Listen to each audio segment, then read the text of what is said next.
I am a law and order kind of a guy.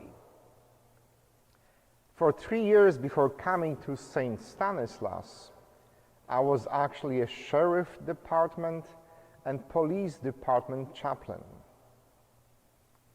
And if you talk to my altar servers, deacons, or Mother Annie, they will happily tell you that when it comes to the order in the liturgy, I can be quite OCD. You see, I am not ashamed that I believe in order and law. Order helps our society and our churches exist in an organized way. Without the law and order, there would be total chaos. And so there is no denying that I am a law and order kind of a guy.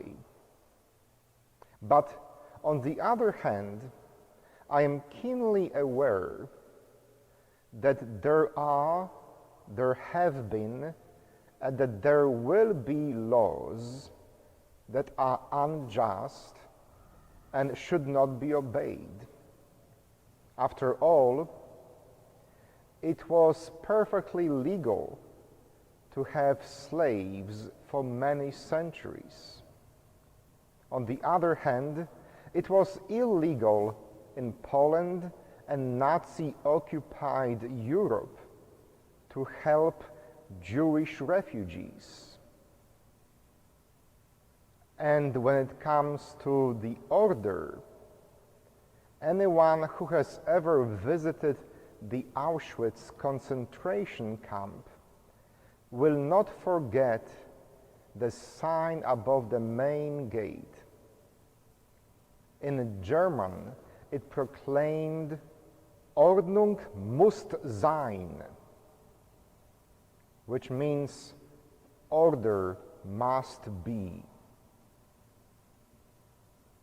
You see, unfortunately, we as humankind have not always figured out which laws are just and which ones are not.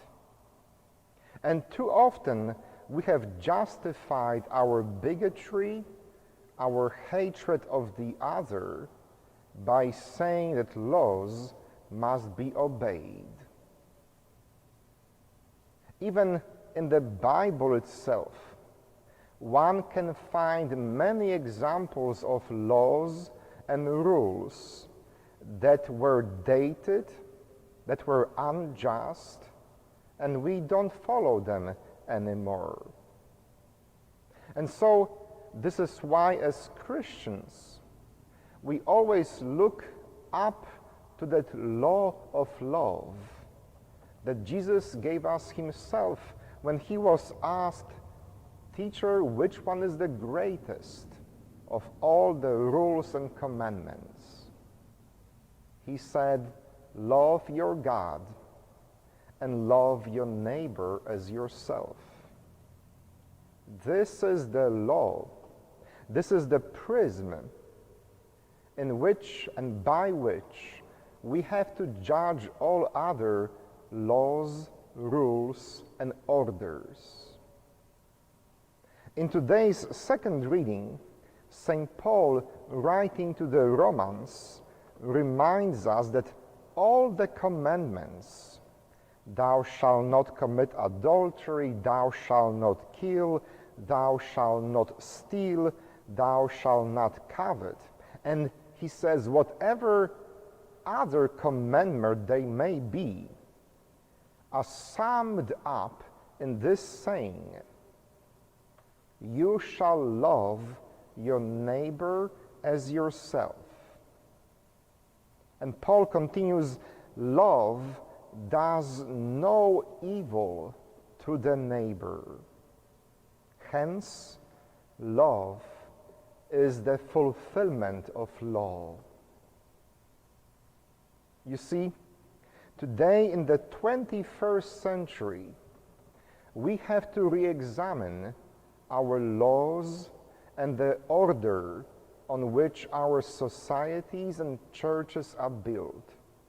We have to ask ourselves that if we claim to be the law and order kind of society, are these laws following that most important commandment and rule of them all? Love thy neighbor. And love does no evil to the neighbor. Unfortunately, we all are aware of what is happening in our country, in our society today, and what has been happening for many years. There are still laws in existence that are built based on our bigotry and hatred of the other. There are still systems in our society and in our church that discriminate against the people who are different from those who wrote the law and the rules. And so as people of faith, as people who look up to Jesus, we have to re-examine what kind of laws and orders we want to live under, both as a church, as a civil society, and as our families. If you, like myself, claim to be the law and order kind of a person, you have to keep in front of your mind, always and everywhere, the law that Paul says summarizes all other rules and commandments. Thou shalt love your neighbor as yourself, for love does no evil to the neighbor.